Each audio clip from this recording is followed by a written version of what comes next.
In a matter of hours, then, Donald Trump will accept the Republican nomination for president here in Cleveland at the Quicken Loans Arena. But last night, his former primary rival, Texas Senator Ted Cruz, refused to endorse Trump, telling the crowd to, and I quote, three very important words: vote your conscience, earning him loud boos from the crowd. Earlier today, Cruz then defended his speech at a breakfast with the Texas delegation. I am not in the habit of supporting people who attack my wife and attack my father.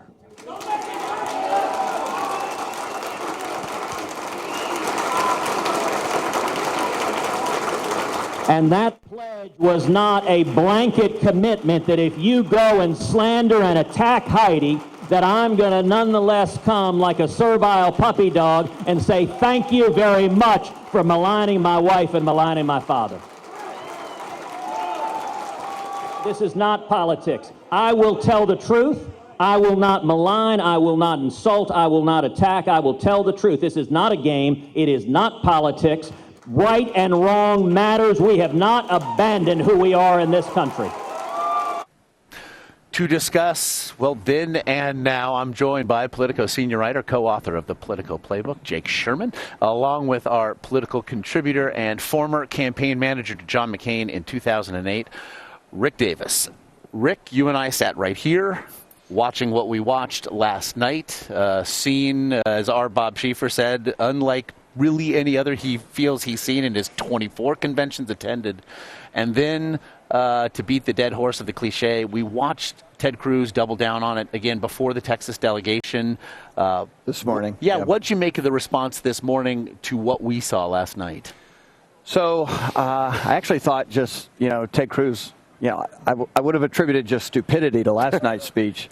But, now the worst thing you can have in politics is thin skin, and that's what we saw this morning at the delegation breakfast. I mean, really? He was so insulted by the attacks on his family that he's going to jeopardize a Republican victory in November by dropping a bomb at the Republican convention. I would remind him that when I was campaign manager for John McCain in 2000, probably the most attacked candidate in history, and the South Carolina primary is no question reputed to be the dirtiest primary maybe in modern political history. And John McCain showed up in Philadelphia with a full-throated endorsement of George W. Bush for president in the convention that year. Now, nothing that has been said about Ted Cruz hasn't been said or done to virtually every successful politician at some point, and they have to prove that they've got thick enough skin to make it into the big leagues, and he is still in the minors. We are hearing variations of that theme, but this is part of the deal. This is the life that you have chosen. If you lose, you step to that microphone and do or not do as what he put it, did. the servile thing. The servile puppy dog thing. Jake, Rick refers to a bomb that he dropped here on the convention, but to lend it proper context, it was a bomb that was welcomed into the convention by the Trump campaign. They'd seen this speech, as Donald Trump himself confirmed via Twitter just a couple hours ago. Ted Cruz this morning confirmed that 3 days ago he had a conversation with Donald Trump and told him, I will not be endorsing you. And still, he, if nothing else, was allowed to speak. What was the thought process and perhaps the calculation by the Trump campaign? I think Rick would agree with this. It's malpractice. It's absolute political malpractice to either, know this guy is not going to endorse the candidate in front of 35 million people and let him go forward with it. And if he didn't know, that's an even bigger problem. Then they're not doing their due diligence. Yeah. So, I mean, this is a massive screw up, I would say, by the Trump campaign, and just a sign that they are still not organized in the way that they should be or want to be. Now, Rick, we then are left to, if we're left to guess at, Rick, what it is the Trump campaign was thinking. We also, to lend context to this morning, we are now 0 for 3 on discussing things we thought we would be discussing coming out, having seen the schedule the night prior. Yeah, how about that Pence speech? Well, so what did the Trump campaign want? Because it has been suggested, perhaps, that this allowed Donald Trump to have a magnanimous moment. This allowed Donald Trump to bring together not the GOP, but his party. This cast a very convenient villain for him now to, if not speak to tonight, at least be cast against tonight when he steps to the lectern and the balloons fall. What do you think the Trump campaign was thinking? It's hard to tell because this is not the normal convention. Sure. I mean, I totally agree that under any stretch of the imagination, we've seen sort of serial malpractice at this convention almost every night. So it's hard to describe what we should expect either tonight or what their expectations were for last night. Because, for instance, there were no surrogates that hit the studios last night after the Pence speech saying, here are the dynamics of the Pence speech that we really want to punch through. There were no caucus teams out this morning at the Texas delegation saying, okay, guys, jump on board. Here we go. They usually go there to dominate state media, to rally up the crowds. Of course, you would target the delegation this morning from Texas, and instead it's sort of a floor show for political self-destruction that we're going to talk about all day today. It was interesting, Jake, to watch the address to the Texas delegation today. It was a microcosm, not just of the year plus that we've seen from this campaign, but certainly of the scene here last night. The delegation itself now cleaved. We saw one man plaintively trying to parse his own question to Ted Cruz, saying, I'm not asking you to support Donald Trump, but we are asking you to support the GOP. And it all comes against the backdrop of a man who, by calculation or no, really was the man in Ted Cruz that a lot of people have said he is, including, and I do want to, you noted on Twitter that John Boehner, in response to the Cruz speech last night, said Lucifer is back. Right.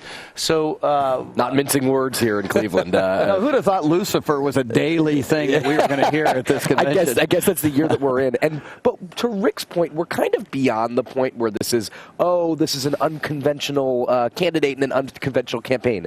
There are things that Rick knows and that we all know, Rick specifically, because he's been in the game for so long. There are things that we know we have to do to win elections. And there are a set of things that are kind of widely assumed and widely accepted. Donald Trump is doing exactly zero of them. He has no data game. He has no ground game. He has nothing on the air. His convention has been 3 days of just complete disaster. As you said, not talking about anything that he wants to be talking about. So, let's not make this any more complicated than it actually is. It's been a disaster. And this morning, you're right, it was the exact encapsulation of what we've seen since the beginning of this primary process. And so if the Trump campaign, in effect, can say they loosed Ted Cruz once again on this city and on the news cycle, if you will. I also wonder about, and something Rick and I have been talking about the last couple of days, the real politic of a convention. It's a 4-day fundraising exercise.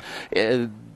We have seen the reports lagging well behind the Clinton campaign on that front. If I'm a donor and my pen's hovering over the check right now, am I filling out a figure based on the 3 days I've seen here? Rick might disagree, but the answer is absolutely not. A donation is an investment in a candidate, in a campaign, and in hoping for a victory in November. And at this point, Donald Trump is doing absolutely nothing to get him anywhere in the neighborhood of a victory. So if I'm a donor, if I'm a Republican donor, I give to the House Republicans, I give to the Senate Republicans to at least maintain their presence on Capitol Hill, and I tell Donald Trump to continue to fund the campaign out of his own pocket like he said he would. Rick, I want to, you want to? No, I was just going to say part of the dynamic here that you were, sort of could have been one of the narratives, but it isn't, is that the party's done a great job. It was just that Trump campaign came in here and, sort of monkeyed with the convention and didn't make it work right.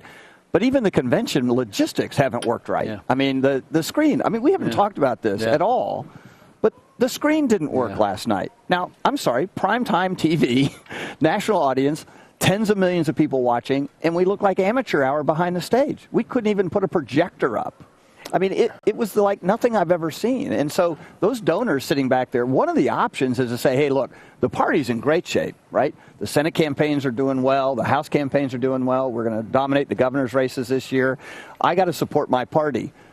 if you're a donor sitting in a Sky Suite this week and you watch the party in operation, floor fights, bad screens, running off schedule, all those things that they're responsible for, you wouldn't write that check. I'm not going to ask you then, Rick, to find a needle in a haystack. I'm going to ask you to do something far more difficult. What do you expect from Donald Trump tonight? A great speech. I mean, one of the things that was said this morning by a family member was, hey, Donald Trump's going to give a great speech tonight. Nobody's even going to remember the rest of this convention. That may be true, but there are 3 nights of missed opportunities that, as you say, are part of the fabric of building a support mechanism around winning in November. They call it a convention for a reason, right. to be conventional. The media is kind enough that we put on this big party for them, and they give us 2 hours of free network television time every night. It's an infomercial. The idea is to use that effectively. Yeah. Not to spend the entire day explaining what didn't happen in that primetime section. So I think he will do a great job. He's a fun orator to watch. Everyone is going to see, is he on script? Is he off script? It's going to be the most talked about thing leaving the convention. And I would say that's the other aspect of this. Like, what are they going to do the day after the convention? Typically, the delegation sends them off, and the presidential candidate and the brand new minted vice presidential candidate hop in a bus, a plane, a train, whatever mode of transportation you want, and they go campaign for 2 or 3 days together. I don't know if there's any plan at this point to do that. There are some rumors that Trump and Pence will stay here in Ohio and go to Akron, which to me, and you know better than I do, is a curious choice because they've already been in this media market and in this state for a couple days. They might want to go someplace else. But again, not conventional. And the important point is we're all going to be in Philadelphia next week, where it's going to be a tightly scripted, tightly run convention that it's going to anoint Hillary Clinton the nominee, and that's going to stand in stark contrast to what we've seen here. That seems fair to say. Regardless of what happens in Philadelphia, I think that seems fair to say. Jake Sherman of Politico, really appreciate your time this morning. Thank you. Rick, appreciate one of the 24 hours of your day today, and we'll see you again real soon.